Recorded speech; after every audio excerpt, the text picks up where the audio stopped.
El nom és tal qual, APC, a partir del carrer. Nosaltres tenim el privilegi de poder destinar més temps de la nostra tasca a tenir un contacte més directe amb els xavals, més informal. Cuando yo los conocí, tendría 11, 12 y que estaban haciendo un concurso del FIFA y hasta el día de hoy que en verdad nunca he perdido el contacto con ellos. He perdido muchas amistades, pero con ellos nunca. A lo mejor, claro, al principio, los primeros días que vienen, pues no tienes confianza con ellos, pero a la que tú los empiezas a conocer y ves del rollo que van y eso, dices, no te juzgan en verdad. Desde nuestro punto de vista están para ayudar. Estaba bastante mal y que no veía como una salida y gracias también a ellos y a su apoyo y estaba abajo y ahora estoy arriba del todo. Los considero ya también como parte de mi familia y yo pues los llevo en mi corazón. A vegades la nostra tasca, els resultats venen molt a posteriori, no? Com que no tenia cap interès més enllà de sortir a patinar, pintar i estar amb els meus col·legues. I a partir d'amb ells van ser quan em va aflorar a mi el sentit aquest de l'amor cap a l'àmbit social. Treballem molt més des de la proximitat a l'adolescent i al jove i des de la relació amb ell i en el seu entorn relacional d'iguals. Si aquest entorn relacional d'iguals es dona al carrer, hi són al carrer i per això hi són al carrer. És un projecte que va sortir per a aquests joves que feia poc temps que estaven a la ciutat de Barcelona, que poguessin tenir com a mínim un espai setmanal on trobar-se amb altres joves amb problemàtiques o situacions similars.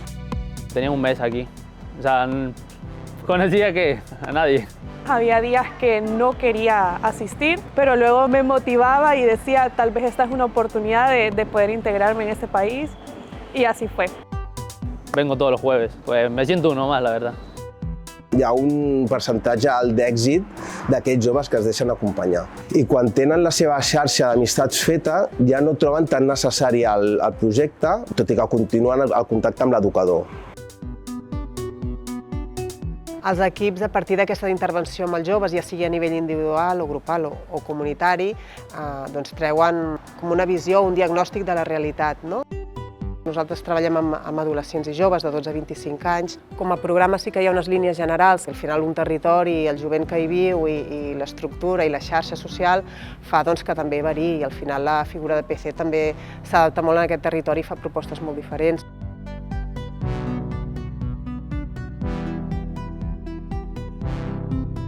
Gent jove, què necessita la gent jove del territori i llavors adequo a les necessitats dels projectes que duc a terme. Van a les entitats i participen en taules comunitàries.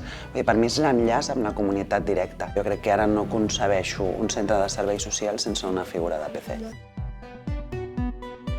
En aquesta taula està el Pla Comunitari, l'Agència de Salut Pública, el Dinamitzador Juvenil i des d'allà el que fem és parlar de les necessitats i demandes dels joves i intentar vincular-les a través d'activitats. Tractant de posar també els recursos municipals treballant en el barri i en el territori, no només al despatx. El fet de treballar de manera comunitària, a part que ens connecta amb totes les entitats, equipaments i serveis del territori que treballem amb joves, també ens dona visibilitat, no?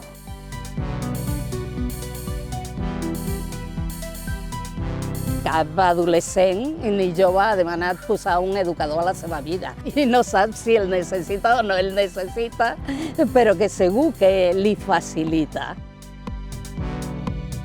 La meva mare estava molt preocupada per mi perquè no expressava els meus sentiments, que no parlava quasi. A mi em va anar, és que ja ho veus, em vaig fer un canvi però radical, Els hi dec molt.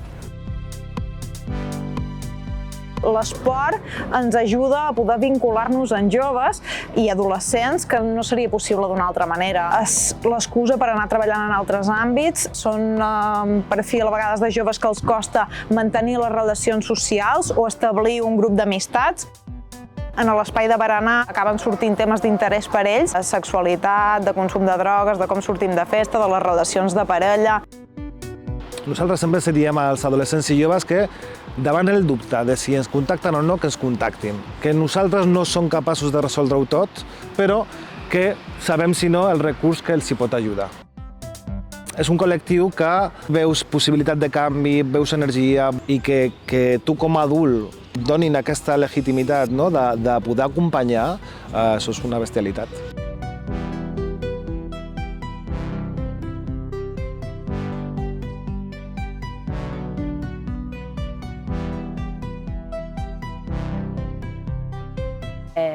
Espera, que aquí ara tengo que pensar. Torna'm a repetir la pregunta.